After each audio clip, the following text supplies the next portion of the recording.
বৃষ্টির জন্য ছাদের অবস্থা খুবই খারাপ। এই গাছের পাতা ফুল পড়ে আমার ছাদ একদম নোংরা হয়ে যায়। আমার এই কুমড়ো গাছটা থেকে আজকে কুমড়ো ডোকা কাটবো কিছু। এই তো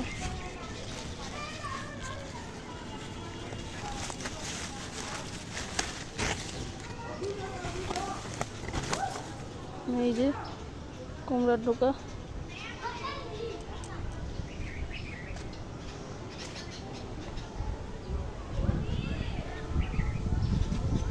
আরেকটা কেটে নিচ্ছি।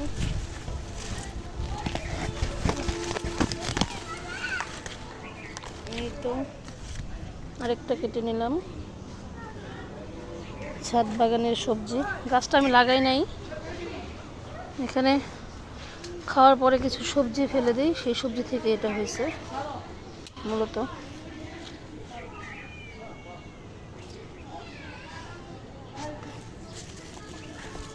মোটামুটি খাবার ভালোই। আমাদের ছোট পরিবারে হয়ে যাবে ভালোভাবেই।